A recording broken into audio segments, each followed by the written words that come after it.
The following is a presentation of the Belly Up Sports Media Network.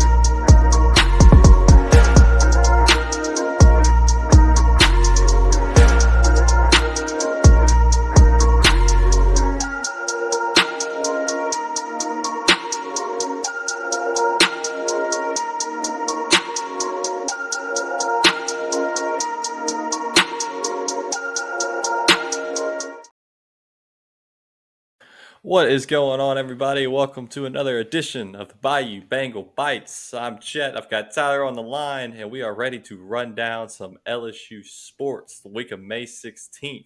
We had some big news that just came out of Tiger Town. But Tyler, how's it going? Good day to be a Tiger fan.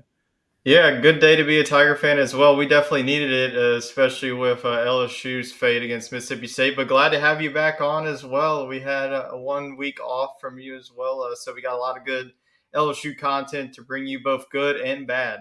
Exactly. So let's go ahead and get on into it. So last night on the Jordy Collada show, we had Juwan Johnson announce his commitment to play for the LSU Tigers. This is 2024 commit, right, Tyler? Next year? That is correct.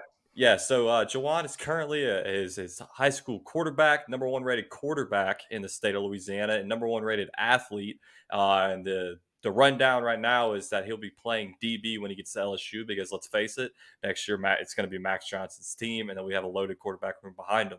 So, Tyler, what's your thoughts on the commit and how it bolsters LSU recruit class for 2024? Yeah, I think that LSU and Brian Kelly are doing a good job of locking down and building a wall around Louisiana. You saw a little bit of problems with the Les Miles era and the Coach O era as well, that a lot of people were going to, either Alabama and now Georgia, what Georgia's building over there. But I think that he's shown his versatility, his high school career, like you mentioned. Not only he plays quarterback, but he also plays running back and wide receiver as well. So you might want to be able to toy with him on the offensive side, but I think that Brian Kelly already, the early expectations is that he's going to be on the defensive side of the ball. He also plays cornerback at Lafayette Christian, which is just an hour down the road as well. So he's going to be staying close to home, competing for the purple and gold in Death Valley, playing on Saturday nights in one of the most hostile environments in the nation. So I think that this is a perfect fit. Quarterback is definitely the type of position of what LSU needs.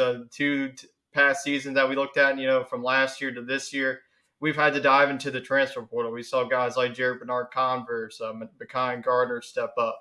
And now you have more coming in. You have like Deuce Chestnut, the Syracuse cornerback as well. You have also Denver Harris, Texas A&M's as well. So LSU has slowly been building their cornerback committee in the transfer portal. So it's definitely good to see them hit the 2024 recruiting trail and get an early head start on bringing in some cornerbacks, because whenever you have some of these top cornerbacks go off on the transfer portal and go on to the NFL draft, you need some young talent as well. So if LSU wants to continue to build national championship, I definitely think if they stay close to home, LSU's, Louisiana's got all the talent that you can think of.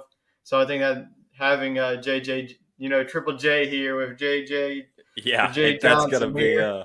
I feel like there's too many Johnsons at this campus that we're going to get all, what the heck is going on. But I thought it was the New Orleans Saints tight end coming back to play college ball. I didn't know what was going on. That would be good as well. He's pretty good for the Saints. Yeah, so, I mean, they call us DBU for a reason. I know he's not a traditional defensive back, but he's just an all-around athlete. Might be one of the higher touted recruits in defensive back position since we got Derek Stingley a few years ago. So big hopes for next year for this future Tiger. Let's get into something that's not as exciting. LSU baseball. It's been a rough topic the past few weeks after dropping your first SEC series to Auburn. You said, let's right the ship. Let's come out. We got Mississippi State second to last place in the SEC coming to Tiger Town for the last home series. And Friday night started out great. Paul Skeens went out there. I think he had 14 strikeouts, let up a few hits, no earned runs. And we ended up, beating them in 7, run ruling them. Offense looked great. It's exactly what we needed after leaving a ton of guys on base against Auburn. Saturday, Ty Floyd comes out, has his career high 10 strikeouts, gives you 6 good innings. Would have liked to see him get 7 or 8, because what comes afterwards is the bullpen comes in and just absolutely falls apart. Walking guys, can't throw strikes. The offense kind of just settles down, can't get hits. And Sunday was kind of the same picture. You had Javen Colvin making his first Sunday start of the year, which I thought he did pretty good. He was on a limited pitch count. Granted, he's coming off the UCL injury. I'd like to see the coaching staff open him up here, though, at least getting into Hoover and into postseason play, because we're going to need his arm after what we saw from the bullpen. Because after Coleman lead, I think there was a 4-0 lead when Coleman left.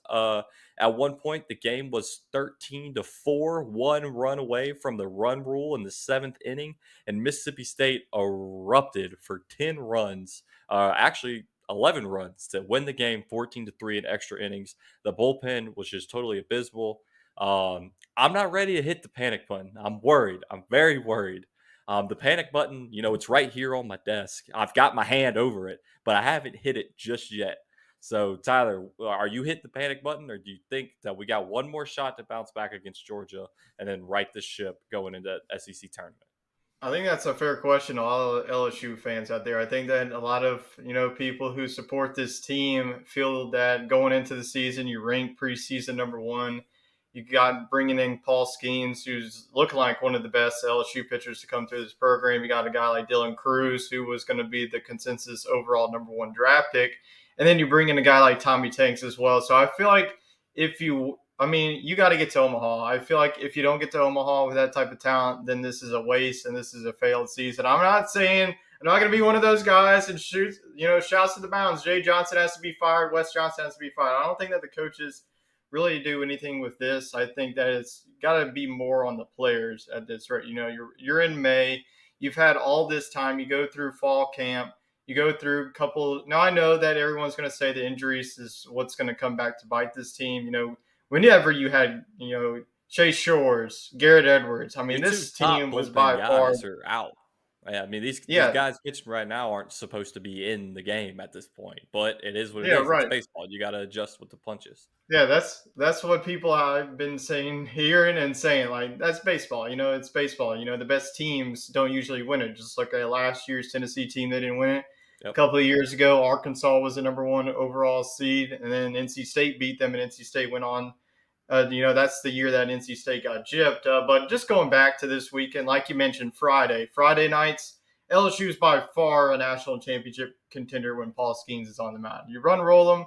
That game only lasted about a little bit over 2 hours, which was great. And you go to Saturday, and Ty Floyd once again shows his consistency. So that's definitely good news as well. You're starting to get a clear number 2 starter the way that Ty Floyd's been looking. Now, Auburn, I'm going to put an asterisk on them. There's some little debacle between the two teams of who's thrown out as well. Yeah, who was ejected. It threw Ty Floyd off his rhythm. Now, you did mention it on the Sports Scramble show. It's not really an excuse, but it did happen, and it threw him out, and he's got to learn from that. So. Yeah, and pitchers, it's like golf. If you're trying to wait, if you have people in front of you, then you get a little bit cold and you slice it into the woods. Same thing with pitchers. If you get a couple of minutes off of your, whenever you're dealing, going to last week, then to this week as well, I think that you got to feel for the guy. Ty Floyd shoves for you, and then the bullpen, you get Nate Ackenhausen. He lets up a solo home run. They get up 2-2, and LSU's offense, like they always have this season, have really answered the bell as well. They got the bases loaded. They got a 2-run double from Tommy Tanks. You go up 4-2, and then you only have 6 outs to get. Who you bring in? Thatcher Hurd. We talked about him a couple of weeks on the show. I feel like we bring him up on every show. He had me convinced that he was going to be a great closer after a few outings, and then he just fell apart against Mississippi State. So the jury's not out for me on Thatcher Hurd just yet. Yeah, absolutely. So like you mentioned, a week ago, Thatcher Hurd, he got the, game 1. He came into the 9th inning, got the save. This week, though, you hand off the ball with a 2-run lead, and then Mississippi State goes on and wins the game 9-4. And you think, okay, that's just an off night for the bullpen. Well, you go to Sunday, And this is where, my God, this was an explosion It's just of all. embarrassing. It was just absolutely embarrassing. They have an open Yeah, tryout tomorrow for bullpen arms. If any of our I agree. listeners I want to mean, go try out for to the have team, the 9-run lead and lose the game is completely inexcusable for a team like this. I mean, Trey Morgan, you're feeling good about yourself. You got 2 home runs. Braden Trey Joe Morgan Bear threw as the well. pitch. He's starting to heat up. Yeah, he's starting to heat up as well, getting a home run as well. So you can't blame nothing about the offense. People are saying, they win a couple of innings of no-run baseball. In the 9th inning, you still had a chance to win. Alex Milazzo comes up to, well, I'm sure we're going to talk about the late game of putting, Ben Napolt in that situation, taking Gavin Dugas out. I'm sure we'll get to that in a couple of minutes.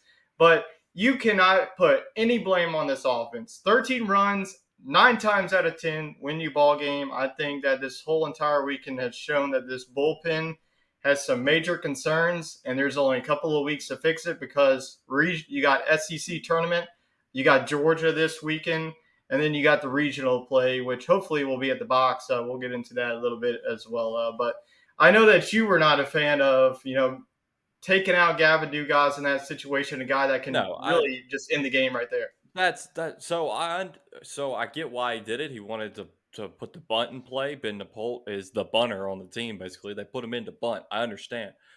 But in that situation, you need 1 run to win the game. We've seen Gavin Dugas. I think he's had 3 walk-off home Yeah, runs this year.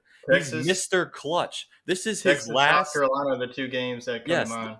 this is his last home game as regular season game at Alex Box Stadium. You're telling me he doesn't want the bat in his hands and he's going to put one over the fence? It was the writing was on the wall. I mean, it was a perfect storybook ending, and he takes him out and he puts in Ben Napolt to bunt, to move Paxton Kling down the line. Like, it just didn't make any sense to me. I think you trust your starter, you trust your guy who's come in clutch time after time after time, and you let him swing away. So that was one issue I had with it. And then, of course, when you mentioned the bullpen was just inexcusable. You just got to throw strikes. I mean, Christian Little, he was one of the more talented transfers coming into the program. He did his job. He came in. There was 2 outs, bases loaded. They needed a strikeout. He came in and he delivered a strikeout to you. That's where he thrives. But when he comes in, nobody on base, and he just has to throw strikes, I feel like he can't ever do it. I mean, he walked 4 straight batters. So, I mean, they should have pulled him after 2. The first one, yeah, okay, you walk him. Then you throw 4 more balls. Light bulb goes off. Jay Johnson, go get him. Bring in another guy. You're already on your 6th pitcher. What's one more? So, Wes Johnson and Jay Johnson's pitching rotations and the bullpen, how long they leave them in, how they pull them after one batter. I mean, you can't get a guy warm. Like, I believe it was Blake Money came in, got a strikeout, boom, pulled him, put a lefty in for a lefty on lefty matchup. I've never been a big fan of pitching to the analytics. If you got a guy that's throwing strikes, leave him in and let him finish the deal. But, I'm not the one getting paid $10 million a year to coach the team.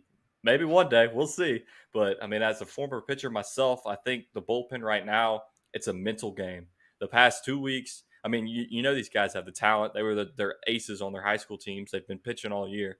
But the past 2 weeks, there's been some sort of mental block. They got to get over it. Maybe they need a night out on the town together, hit up the Top Golf, hit up Tigerland. I don't know. They got to bond, and they got to realize your offense is putting up 13, 14 runs. They're getting it done for you. You can't keep letting these guys down because at the end of the day, it's on you if you blow a huge lead like this in a regional or Omaha, or even if you make it that far.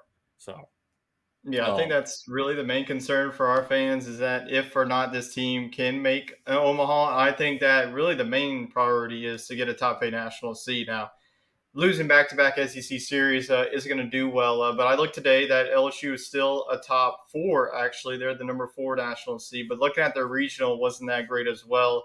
D1 Baseball will put theirs out on Wednesday, so we'll see what they do. But LSU, it's simple. Take 2 out of 3 this weekend, lock up an 8 seed. SEC tournament is where you figure out, your bullpen.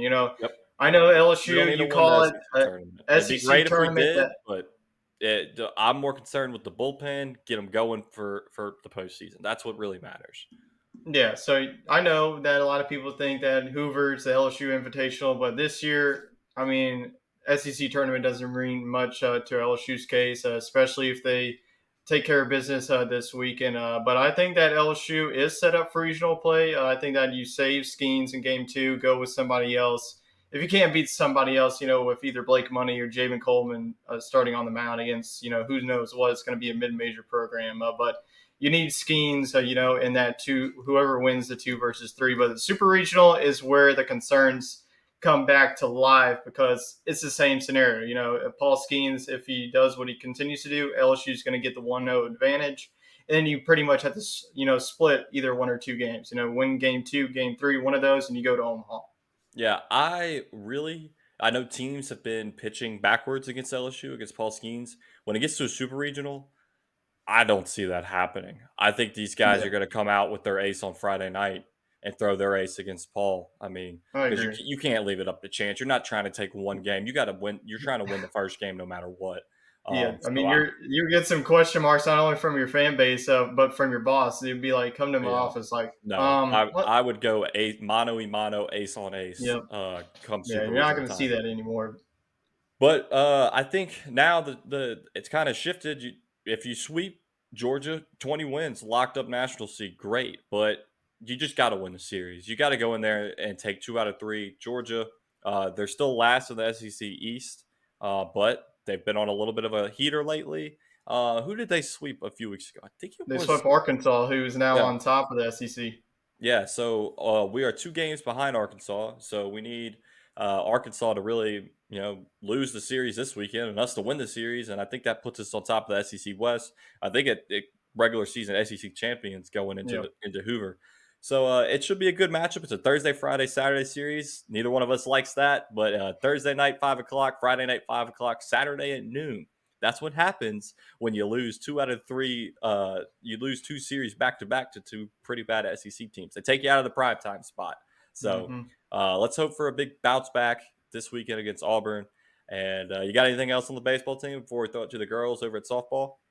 That's about it. You got to take care of business against McNeese and then take care of business against Georgia. I think that 19 wins were for sure good. I know that 20 is the benchmark, but I think that LSU's resume is built up already that nowhere really other team compares. So I think that LSU wins the series, and I think they lock up the 8 seed, Yeah. and we'll have postseason play at the box going through Omaha, hopefully. Yeah, I'm not concerned with us not having a regional at Alex Yeah, Box. I think I'm that's not pretty either. much a guarantee. It's a super Yeah. regional that you really want because you're going to Yeah, be playing a top yeah. team You don't coming want in. to go on the road to Super Regional and Exactly. play a team like Coastal, who's hot right now, and go on the Right. road. So you want to Let's play at home with a hostile environment.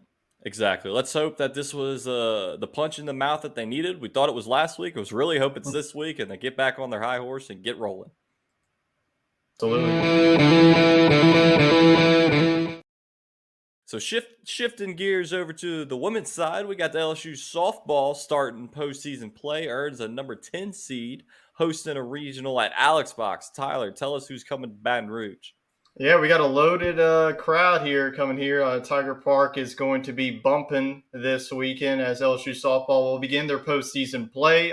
Number 4 seed will be Prairie View A&M, and then you got Omaha, which is a team that's going Which is to a little be strange. Typically, we see the guys go to Omaha. Now we got Omaha coming to Baton But Rouge. Omaha going to Baton Rouge. Then, of course, you got the Raging Cajuns. I feel like ULL is always in LSU's regional. I'm sick and tired of seeing them in the regional, but it is what it is. These 2 teams did face off, and LSU did take care of business in the regular season. So the Raging Cajuns are going to be looking for some revenge. But I think that other than that, I think that this regional really sets up nicely for the Lady Tigers. Yeah, let's see if they can get it out. I think they're paired with the number 9 seed. Who was that we were paired with? Washington, and that would not be an easy trip out there in Seattle. I think that if LSU does win the regional, their pitching and their offense is going to have to come to life. Washington loves to swing the bat, so Alec Kilponen is going to have to come to life here. And I think that LSU, they didn't have a great showing at the SEC tournament. They got bounced by number 11 seed Ole Miss that went into extra innings. The offense did not show up. And that's what's really been concerning the past couple of years, that this LSU offense just fizzles out when it comes to the postseason. So that can't happen again, especially when you're at home. I think that ULL is probably going to be the only team that's going to come close competing against LSU. So if LSU loses this series, then I could see Beth Torina becoming on the hot seat because this program has been, consistent, but it hasn't reached that elite status, of an Oklahoma that we have seen in the past, just only losing one game this season, which is just crazy to me. But I Yeah, think that that's LSU insane. in the end will take care of business, and they'll be Baton Rouge regional champs.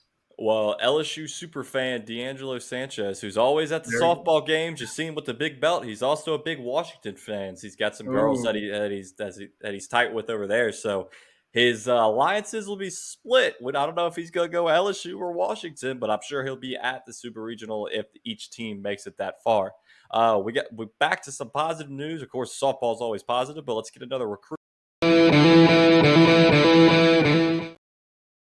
Notre Dame running back transfer Logan Diggs just announced that he is bringing his talents to Baton Rouge to come back to Brian Kelly. He had a great year last year with the Fighting Irish, and I think it's the perfect time. Add another guy to the running back committee. There's already a good number of them, but we're not too hopeful John Emery is going to play this year. He's in some academic trouble again, so I think Logan Diggs is going to slide right into that position. We had some difference of opinions of how we think he play. I think he's more of like a Ty Davis Price guy, like a bruiser. I watched some of his clips, the way he runs, but you were saying he was more of a pass catcher. What's your thoughts on that?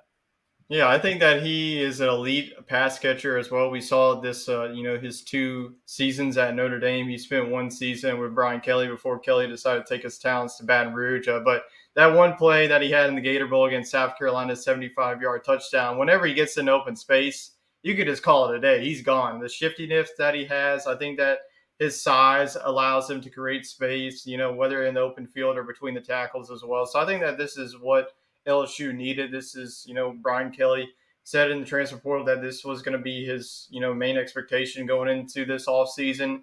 Like you mentioned, John Emery, we don't know what his stats is going to be for the 2023 season, especially with his academic problems that we've been having throughout his LSU career. And then you also have some injury concerns as well. Armani Goodwin, Josh Williams, last season had some knee injuries. Josh Williams was more late this season. Armani Goodwin was more middle of the season as well. But Brian Kelly spoke to the media like after the spring game. Didn't sound too confident on it. He did say that out of the two, Josh Williams would be good to go. So it's definitely concerning as well. But I think that Noah Cain is going to be evolved into the number one spot. But if you've been an LSU fan your entire life, it's not just a one running back show here. Logan Diggs is going to be an instant impact. He's Noah Cain's going to be the one and Diggs is going to be the two. But I think that if Josh Williams is healthy to go, then I think that's going to be a three-headed monster. And you could by far say this might. I'm not even going to say might. This is the best running back committee in the SEC. I totally agree with you. I think we got the best quarterback room in the SEC and the best running back room. I mean, like you Yep. said, Josh Williams was great last year until he had that knee injury, and the same with a Mm-hmm. good one. So you got those two guys coming off injury, and then you got Noah Cain, Logan Diggs, and I'm blanking on the third name that you said, but we've got guys that we can just cycle through there, and I think that's going to go a long way for injury prevention during the season. I think Noah Cain's probably going to be your bona fide number one guy, like I predicted on the Sports Scramble show. I'd like to see him have pretty much a breakout year, and then Logan Diggs be right behind him, and he's still got 2 years eligibility left after that. So big news for Brian Kelly and the Tigers, and a good get out of the transfer portal. So around town news, I had a little bit of around town news for you, Tyler. We got the LSU men's golf currently competing in their regional over in Oklahoma. They are, as of today, are tied seventh place, and the magic number is to get to fifth to get to nationals. So they got one more day left. They got the final tomorrow, so we'll see if the Tigers can bring it home and make it to nationals, and then maybe a former Tiger and I had it in my head, and now I Sam can't remember. Burns. Sam Burns over at the PGA Championship. Good luck to him. Maybe he can win a PGA Championship, and our LSU Tigers can win an NCAA championship. So let's see. Let's see what happens. I just hope they practice on better conditions than the LSU golf course. That's for sure. Yeah, But that's for sure. and that's been our weekly rundown of the Bayou Bengal Bites. We appreciate everybody watching. Of course, as always, we're brought to you by Belly Up Sports. Go check out that network. And if you want more in-depth sports analysis, check out our podcast that we release weekly, Sports Scramble Podcast. You catch it anywhere podcasts are found. But if you made it this far, we appreciate it. If you could drop us a like and subscribe, let us know what you like about the show, any other topics you want to see. With that being said, I'll leave everybody with a Go Tigers.